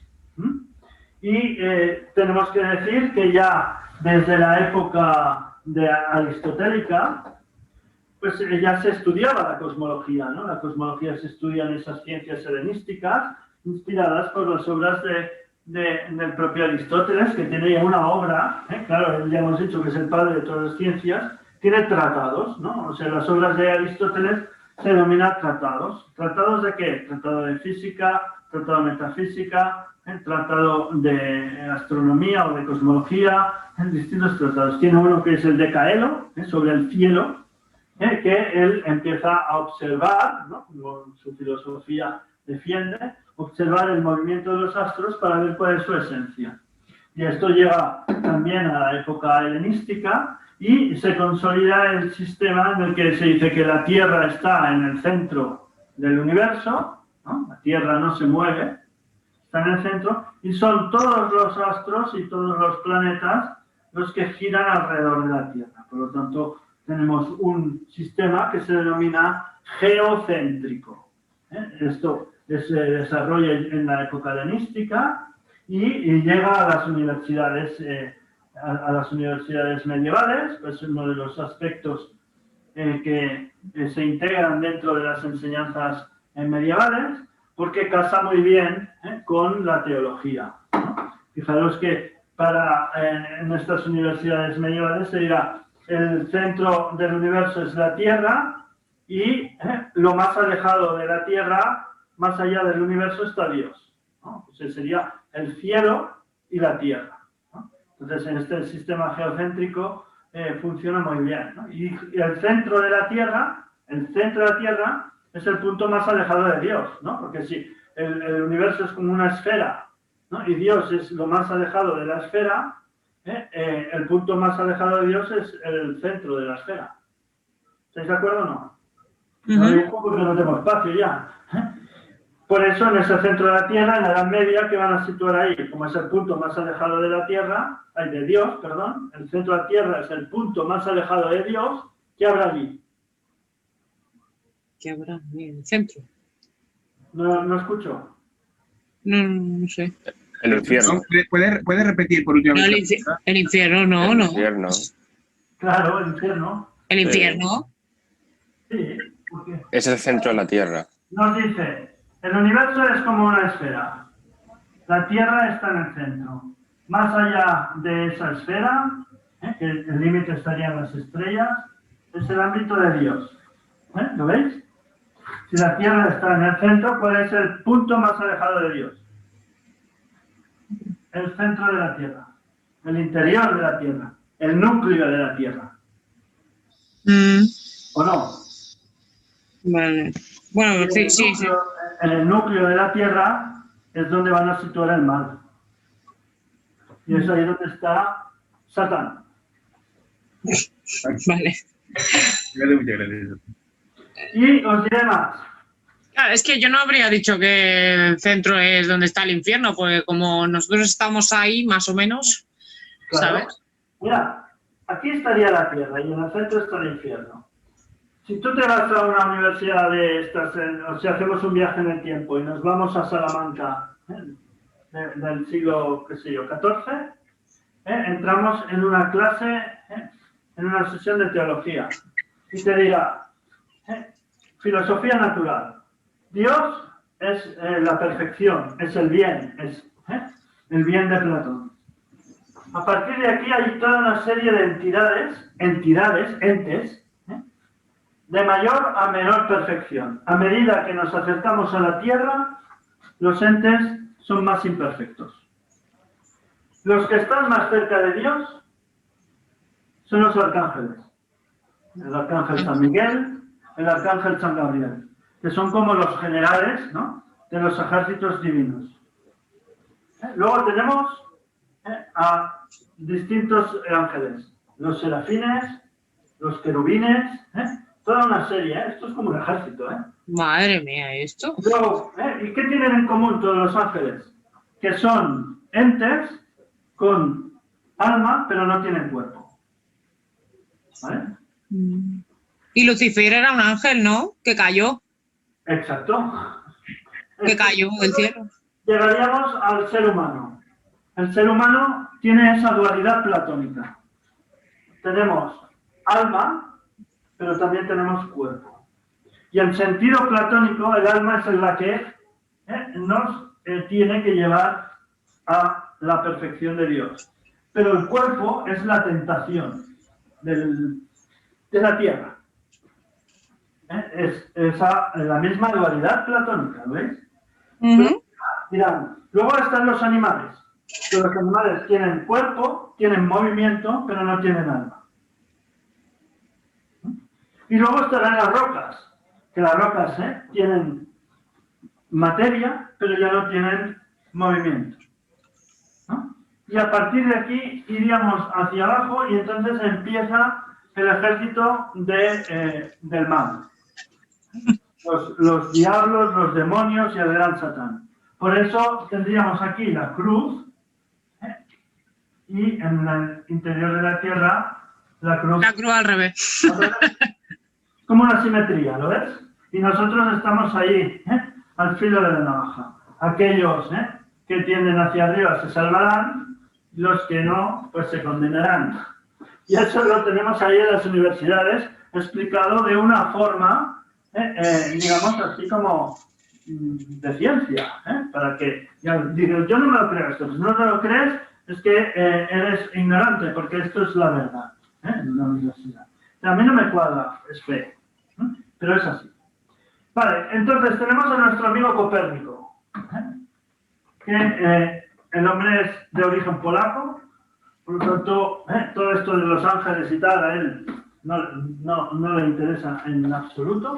Lo único que le interesa es observar el cielo. Y al observar el cielo, ve que cuadra mucho más que en el centro del universo esté el Sol y no la Tierra. Porque así se puede explicar mejor el movimiento de los planetas. ¿De acuerdo? ¿Qué ocurre? Que cuando esta obra sobre el heliocentrismo de Copérnico llega a la Iglesia, se les va a poner los pelos como escarpias, ¿no? Pero no porque ponga el Sol aquí, sino porque la Tierra estará dando vueltas por ahí, en órbita, ¿no? ¿Me escucháis? Sí, ¿Habéis perdido conexión o me vais siguiendo? No, está todo bien, todo bien. Claro, si yo pongo la Tierra por aquí dando vueltas, no, el problema cuál es, que tienen se denominan escolásticos, los de las universidades medievales, pues bueno, el problema que tienen cuál es, que se les va todo el sistema a la porra, ¿no? Ya, la Tierra ya no es lo más alejado de Dios, además va dando vueltas, ¿qué pasa con los demonios? Se van a marear ahí dentro, se les va todo a la porra, los ángeles que habrán aquí, por lo tanto, ¿todo esto qué es? Todo esto es mentira, ¿cómo va a ser verdad? ¿Por qué? Porque una parte de las disciplinas de estudio pone en cuestión a la disciplina más elevada que hay, que es la teología. Y por eso todos aquellos que sigan las obras... Pasa que como Copérnico vivía allí en Alemania, la Santa Inquisición ahí no llegaba y tenía protección de los nobles y de la reina. Por lo tanto, él no podía, no peligraba su vida. Pero aquellos que siguieran y dijeron, hostia, pues el Copérnico el heliocentrismo, es muy interesante. A todos estos que sigan eso, pues serán acusados de ¿qué? De herejía. Como le pasó a quién? A Galileo. Que fue detenido. El que dijo que la Tierra era redonda, ¿no? ¿No? Y que el tema no es de la Tierra redonda. La Tierra redonda ya lo tiene la Y que gira. Exacto. Que la Tierra gira alrededor del Sol. Y claro, ahí la Santa Inquisición lo detiene y lo juzgan por herejía. Y tuvo que negarlo. Dijo, no, es que cuando pensé que Copérnico tenía razón, la verdad es que había bebido un par de copas. Abjura de ello, dice que no es verdad, que el geocentrismo y las afirmaciones de la Santa Iglesia son las verdaderas y así salva al cuello. O sea que ahí estaría revolviéndose Sócrates en su tumba, ¿no? Diciendo, que yo pringué y tú no has pringado. ¿Sí o no? Sí. Bueno, y Galileo dice, quita, que yo quiero vivir unos años. Y el hombre pues se salvó. Pero Galileo no solo es famoso por esto, es famoso también porque empieza a estudiar también la física. Y empieza a estudiar cuál es el comportamiento del movimiento de caída de los cuerpos. Una cosa cuando cae, ¿por qué cae? Y qué comportamiento tiene cuando cae. Y ahí también había una física. Había la física de Aristóteles.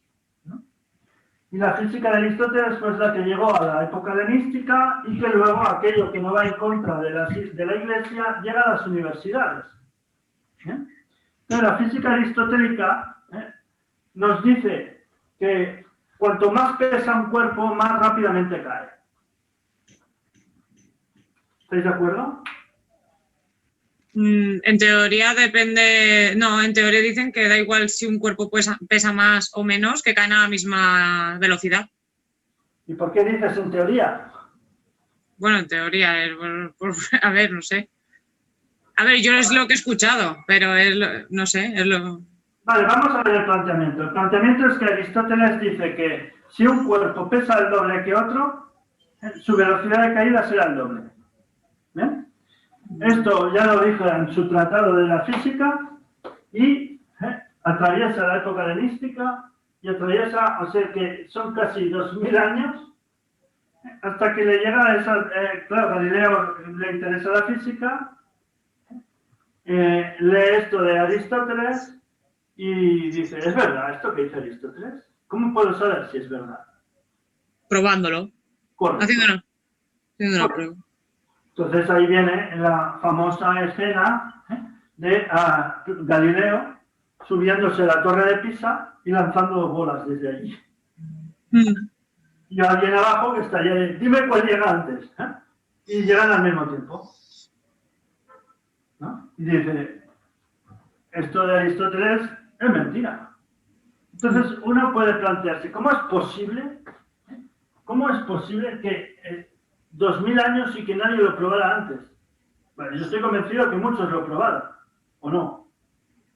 Pero lo probaron y se callaron. O cuando fueron al maestro, yo lo he probado y veo que no. Quita, que Aristóteles es la verdad y tú lo habrás hecho mal.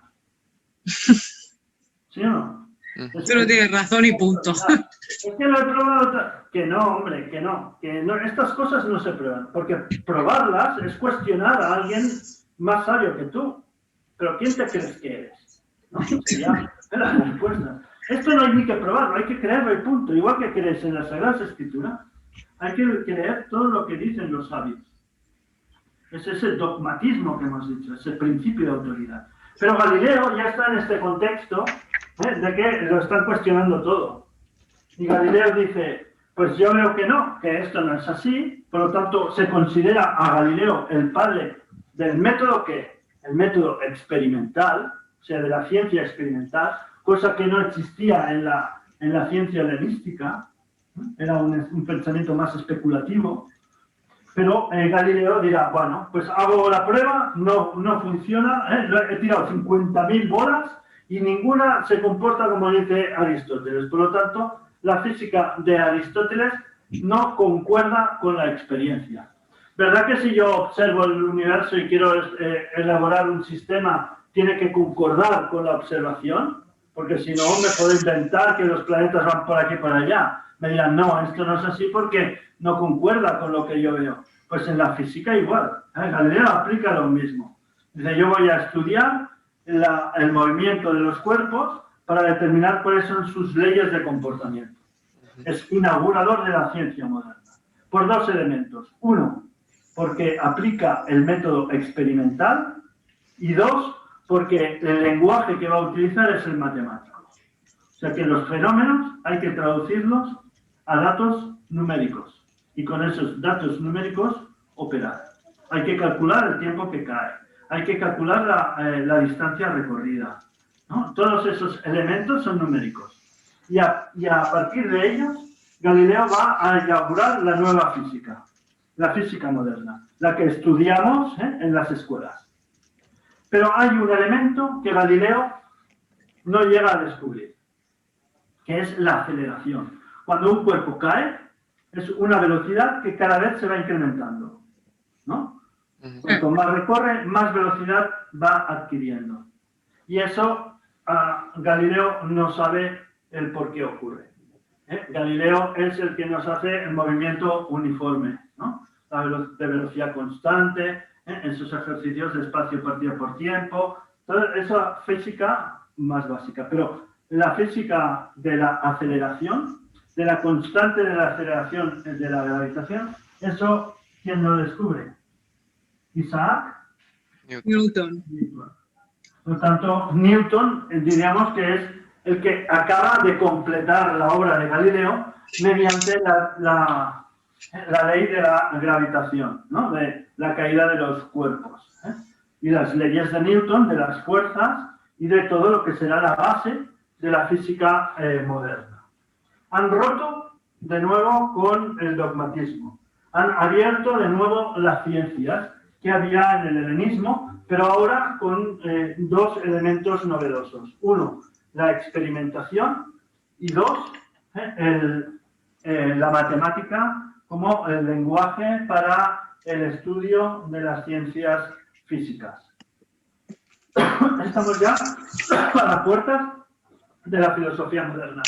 Igual que en la época helenística se desarrollan las ciencias y la filosofía pasa a ser una ética, ahora estamos viendo que con este renacimiento de nuevo va a aparecer la ciencia moderna.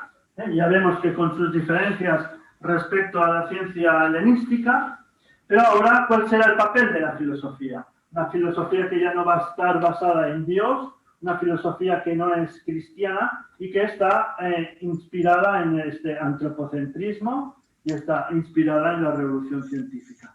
Pues esa es la tarea que va a tener Descartes. Descartes va a intentar, y así lo escribe él, una reconstrucción Esto ya sería la introducción de nuestro autor, ¿eh? Reconstrucción de la filosofía. Desde cero. Por lo tanto, el propio Descartes nos dice, al igual que hace Galileo, ¿no? Que rechaza toda la ciencia anterior porque no es demostrable, yo voy a rechazar toda la filosofía anterior y partir de una filosofía de cero, en la que el único instrumento que voy a utilizar es mi propia ¿qué? Mi propia razón. Por eso su filosofía se denominará racionalista.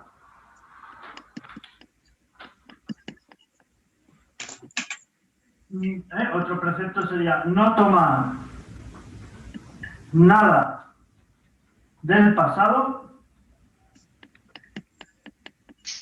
como válido. O sea, cuestionarlo todo.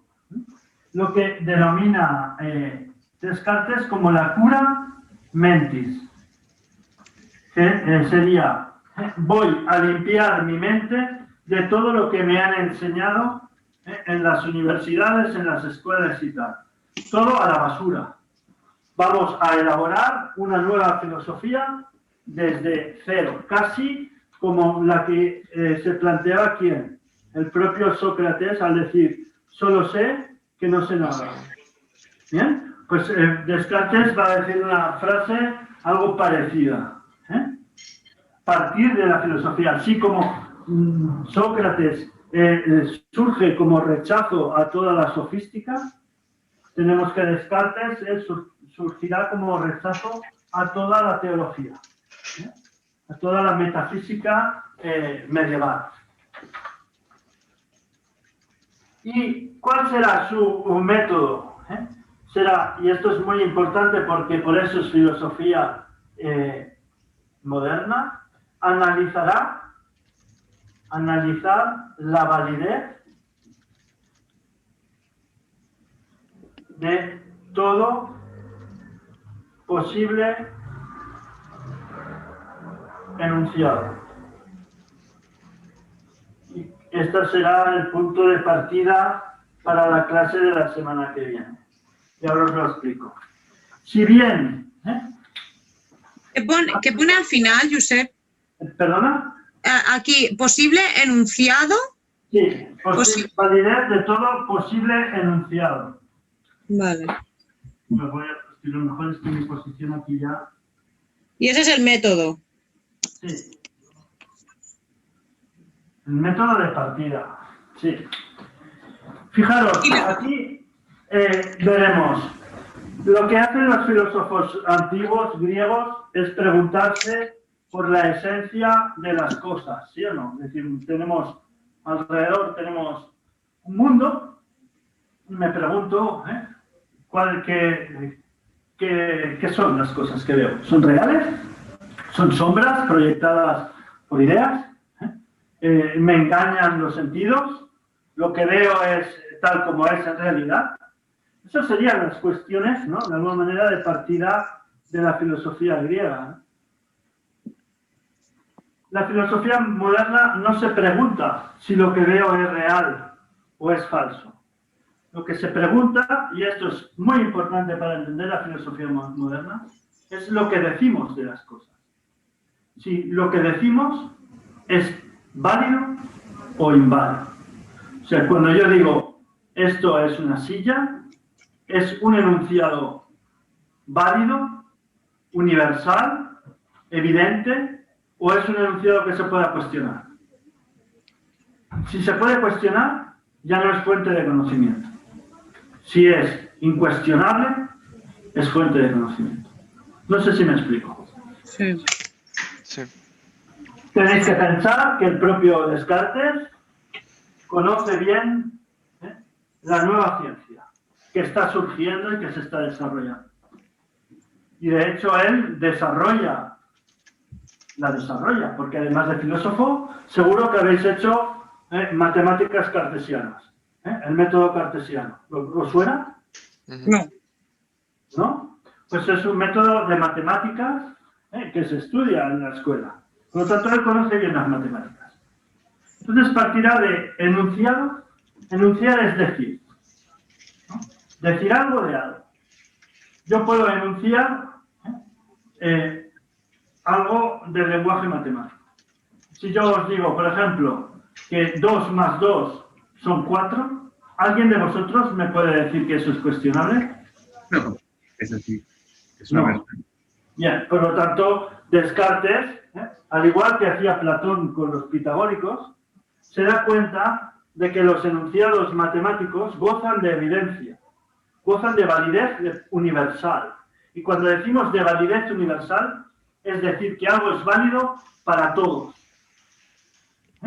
Independientemente, el propio Descartes en su obra habla de si son turcos, de si son europeos, de donde sea. 2 más 2 será 4 para todos.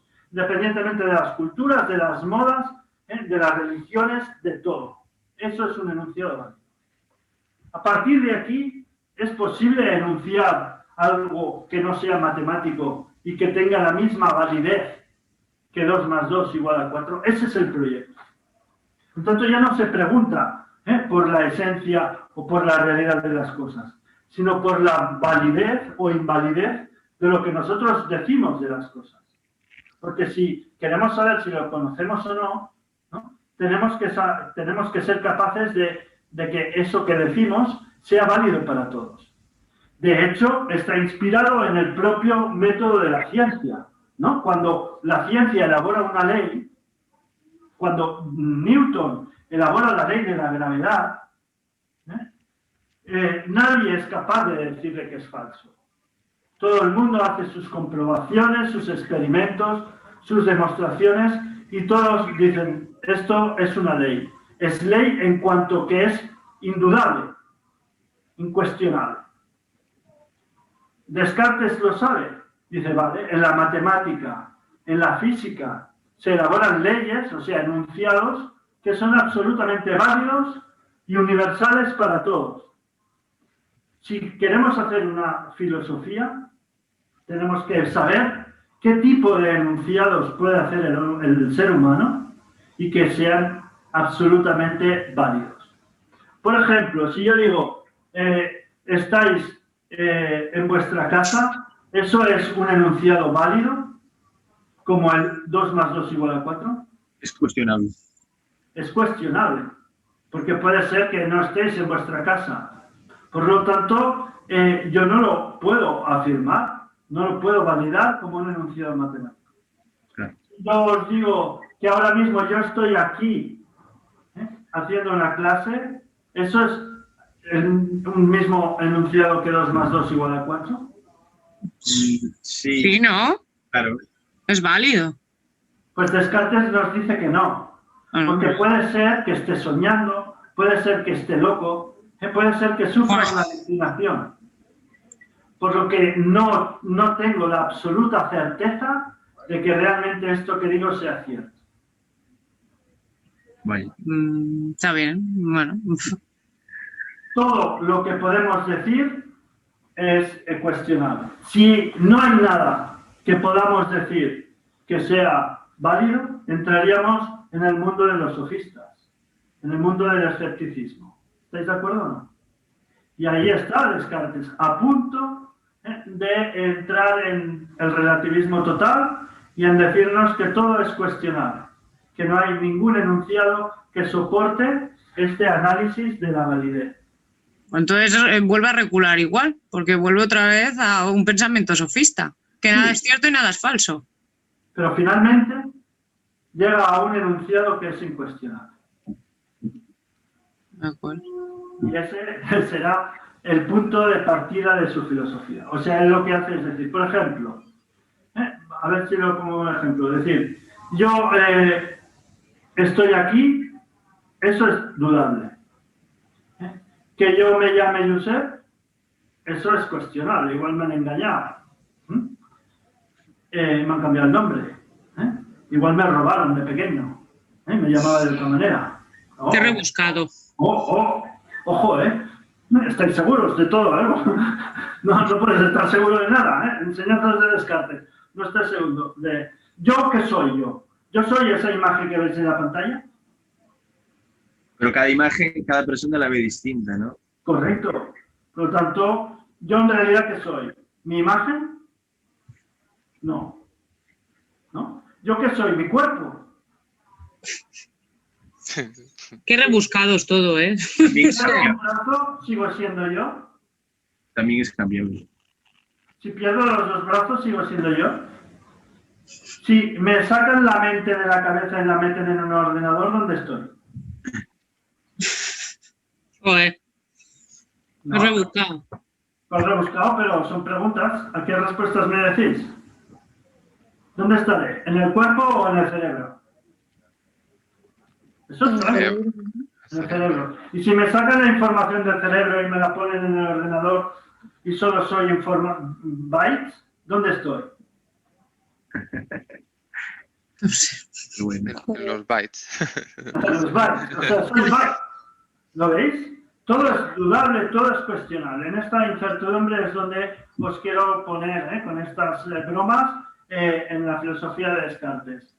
Porque luego esto lo veremos con sus fragmentos, con sus propias palabras. Ahora estamos haciendo una aproximación. Pero, fijaros, y con esto terminaremos la clase de hoy, pero entonces Descartes hará la siguiente reflexión. Dice, puedo dudar de quién soy.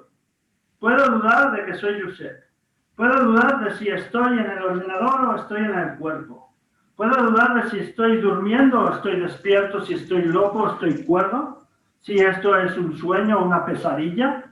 La clase esta es una pesadilla. Puedo dudar de todo, pero hay una cosa de la que no puedo dudar. ¿Sabéis de cuál es? De que estoy pensando. Pues yo no tengo ni idea.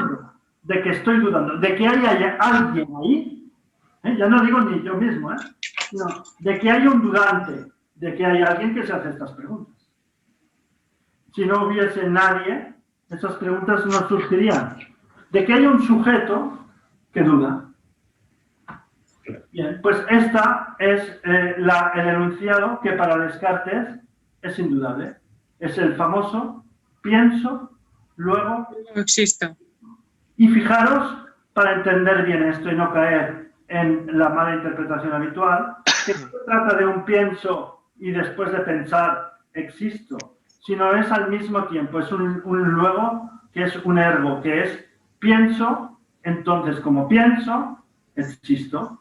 O podríamos traducirlo a dudo de todo y como dudo, pues hay alguien que duda. Qué bien. Para él, este es el enunciado que resiste a la duda, que es el método este de análisis de la validez del enunciado, es lo que en Descartes denominaremos la duda metódica, que como muy bien habéis visto, lo podía llevar al abismo de la sofística y del escepticismo, pero que al final se coge a un clavo, ¿no? Cuando dice, hostia, dudo de todo, pero lo que no puedo dudar es que estoy dudando. Claro. Pues el yo, la idea de punto de partida de Descartes, la idea del yo. Por lo tanto, ya no se trata de Dios, sino se trata del yo, de la razón, ligado con este antropocentrismo. Y a partir de ese enunciado, la filosofía de Descartes intentará decir, bueno, pues ya tengo ahí una semilla de la que puede empezar a surgir el árbol del nuevo conocimiento y de la nueva filosofía. Que sería que si yo deduzco enunciados de este primer enunciado, pues también serán verdaderos y evidentes. Igual que si deduzco de una operación matemática otras operaciones matemáticas, estas serán igual de válidas. Pues él intenta aplicar el mismo sistema. ¿De acuerdo? Sí. Bueno, ya estaba pensado en que fuese una clase intensa, telemáticamente todavía seguro que lo es más y se hace más complicada.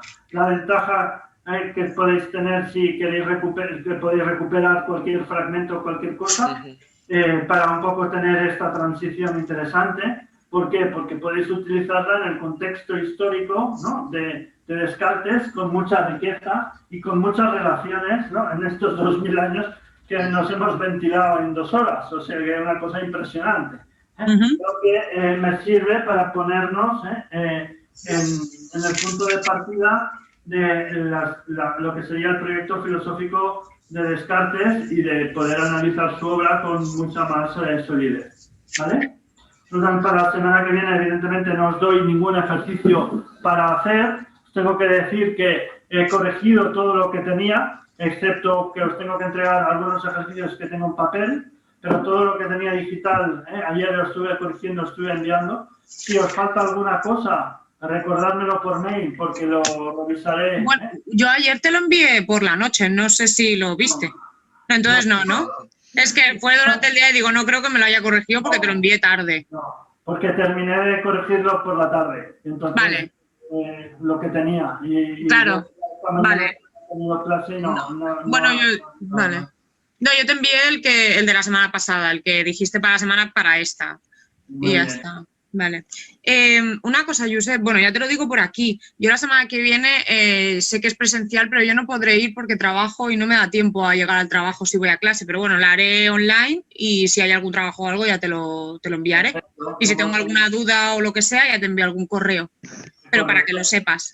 Vale, pues gracias por avisarme. Sabes que tendrás las clases grabadas, que me puedes enviar mensajes, que vale. Todas las dudas que tengas y que también incluso, pues si algún día queréis una tutoría o alguna cosa, pues podemos hacer un Zoom de tutoría también, ¿eh? O sea, vale, que ahora perfecto. no hay problema porque tenemos mecanismos para que no perdáis ninguna clase, estéis o no estéis presentes. Vale, perfecto. ¿Vale? Muy bien. Vale. Sí. ¿Alguien tiene alguna cosa más que pedir, solicitar o quejarse? No. No, ya está todo con... No, pues venga, pues muchas gracias, descansar. Sí. Nada, que vaya bien. Chao. Adiós. Adiós. Vinga, Gracias. adeu.